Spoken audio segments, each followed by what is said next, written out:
Bupya eri mu struggle katugende mu struggle tujoininge Uganda eki abavubuka basaze Eddiiro bavudde mu kibiina ki NRM okudda mu NUP bakolemeddwamu ssentebe waabwe Deacon Japheth ng'abadde mu kibuga Mukono.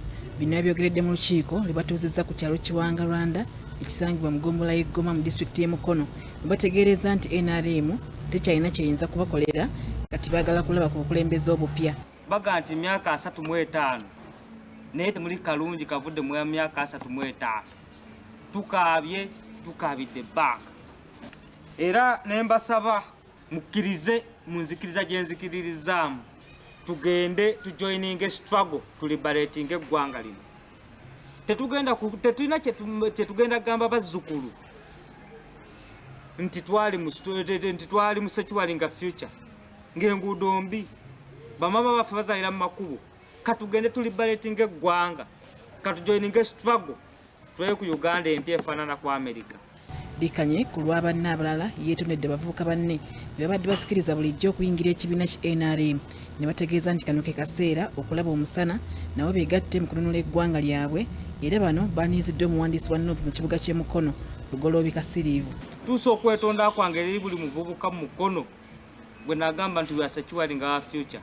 Eno future tugitta busi. Munsonyiwe bingi musobola okwogera nti bane watugamba ekituufu nabagamba. Ne munsonyiire ddala. We are not securing our future. Ne future tuziziika buziisi. Webale kulaba kituufu. Guno omulembe gwaffe bavubuka era nkunga abavubuka abali eyo abakyasigadde mu NRM. Guno omulembe gwaffe muveeyo mujje tujoininge struggle. Nze njagala okugamba omukulu akulira ekikoko ebyokulonda bw'oba wasazeeko okuba campaign mwezo district nkusaba n'emikolo gy'okwanjula n'emikolo gyo meeting biki nabyo bisazeemu. Kyokka y'omubaka w'ekibuga Mukono mu Parliament Betty Nambooze Bakireke abategeezeza nti gye bazze okuvuganya mu byobufuzi teri muzannyo nti omuliro mungi era beenyweze. N'olwekyo nze ono mwaniriza naye kumugamba nti eno yazi tuli ku lutalo tewaliyo byagabana tewaliyo byakufuna tuli ku lutalo olulimu n'okufa. Ebyo nga biri bityo Patrick Omujuka eyeggwanyiza ekifo ky'omubaka wa Parliament Owannakifuma olwaliro asibye Kasawo mu disitulikiti y'e Mukono ng'awenja kalulu akanamutuusa mu kifo kino nga badde awerekeddwako omuyimbi Kazibwe Kapo. Njagala okwebaza ttiimu z'omupiira ze tulina wano olunaku olwaleero. Abasinkanidde mu kisaawe Kasawo era bannakyaggwe bakuŋŋaanye mu bungi okumwaniriza n'okuwuliriza obubaka bw'abaleetedde. Ebizibu by'amasomero agatalina bizimbe bimala agatalina basomesa ag'omutindo ogw'abansi agatalina bikozesebwa byonna tusiba tubyogera nammwe.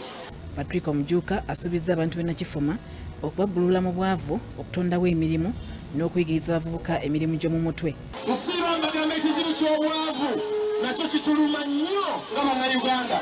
Mu ngeri y'emu anenyiza gavumenti okwetondako obutale obwali bugatta abasuubuzi kyokka ne basigala nga badaaga era agamba nti bino byonna waakubitereeza singa banaamulonda. Lead marketing board bagyeguza n'ebyayo. Produce marketing board nayo yatuyambanga ngetugulako kasooli ebijjanjaalo kawo soya ebinyeebwa n'ebirala ebigwa mu kkowe eryo. Nayo produce marketing board yagenda n'ebyayo okuva olwo tubonaabona n'obutale. Ko BBS telefina kwoli